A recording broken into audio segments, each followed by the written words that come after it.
তো আসসালামু আলাইকুম গাইস, কেমন আছেন সবাই? আশা করি সবাই অনেক অনেক ভালো আছেন। আপনার দয়ায় আমি অনেক অনেক ভালো আছি। তো অনেকদিন পরে আজকে চলে আসলাম আবার ভিডিওতে। আজকে আমাদের খামারে আমরা ব্রোডিং সেট আপ করতেছি। গত ভিডিওতে দেখছিলেন যে আমরা ইনকিউবেটরে মুরগির ডিম বসাইছিলাম। তো সেটা আজকে আমরা ব্রোডিং সেট আপ করতেছি, কারণ আজকে 1 তারিখে আমরা বসাইছিলাম, আজকে 18 তারিখ, মানে 18 দিন হয়ে গেছে অলরেডি। তো আমরা হ্যাচিং এ নামাই দিছি আমাদের ডিমগুলি, এখন অপেক্ষা শুধু ডিমের বাচ্চা ওঠা পর্যন্ত। এই সুযোগে আমরা ব্রোডিং সেটআপটা করে নিতেছি, কারণ 2-3 দিন পরে আমাদের ডিমগুলোর বাচ্চা উঠে যাবে। তো বাচ্চা উঠে যাওয়ার পরে তো আমাদের ব্রোডিং অবশ্যই করতে হবে, কারণ আমরা চিন্তা ভাবনা করে দেখলাম যে আমরা টাইগার কিছু মুরগি পালন করব। আমাদের এখানে বীজ ডিম খুব সহজে যেখানে সেখানে পাওয়া যায় না, অনেক দূর থেকে আনতে হয়।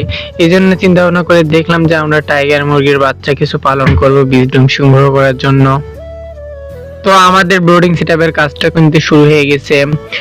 আমরা আমাদের ব্রোডিং এ 15 ফিট শীট বসাইছি এবং হুপার নিয়েছি 4 ফিট।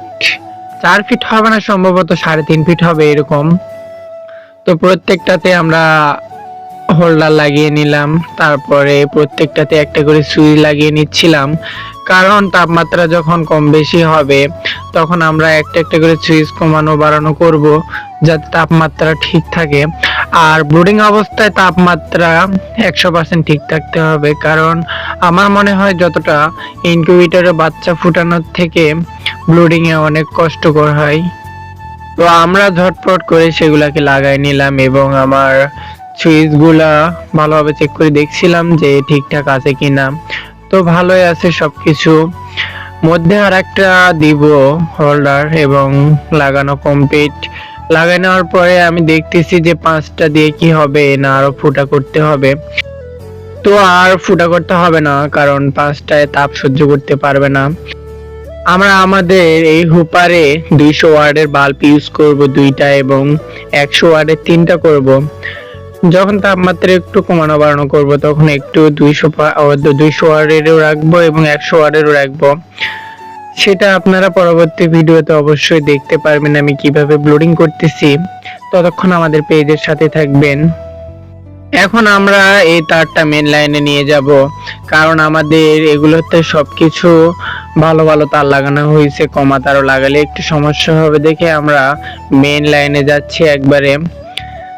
তো আমার আরো কিছু ভাইরা আসলো, এসে কাজে হেল্প করতেছে। তো আমি দাঁড়িয়ে ধীরে ভিডিও করতেছিলাম, কারণ ভিডিও আবার করবে কি আমি কাজ করলে। আমাদের হুপারটাতে ভালোভাবে চেক করে নিচ্ছিল, কারণ এখন লাগাই নিব। তো বোর্ডে লাইন নিচ্ছিলাম, বোর্ড থেকে একবারে বোর্ডে সকেট বসানো হচ্ছিল। তো আমরা বোর্ডে সেই জিনিসটাকে খুব ভালোভাবে বসিয়ে নিলাম। বসিয়ে নেবার পরে আমরা আমাদের হুপারটা দেখতেছিলাম এবং আমাদের বাল্ব লাগানো আছে এখানে 200 ওয়াটের। তো বারবার আমি দেখতেছিলাম অনেক তাপ হইতেছে, মানে তাপমাত্রা কোনো সমস্যা হবে না। যদি সমস্যা হয় তা আমরা সুইচ কম বেশি করে তাপমাত্রা কমাতে পারবো। তো বলতে বলতে আমাদের ব্রোডিং এর সেটআপটা কমপ্লিট হয়ে গেল।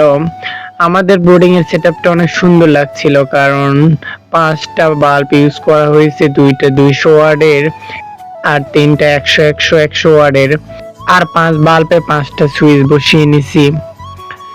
আমাদের ব্রোডিং সেটআপটি কমপ্লিট হয়ে গেছে খুব সুন্দরভাবে, আমার মামাটা তৈরি করে দিল। আমাদের ব্লোডিং সেটআপটি কেমন হয়েছে অবশ্যই কমেন্টে বলে যাবেন।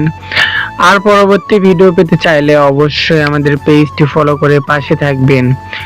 আমাদের ব্লোডিং কিভাবে করব, কিভাবে রাখবো, কিভাবে কি করব, সবকিছু আমাদের পেজে ভিডিওর মাধ্যমে তুলে ধরা হবে।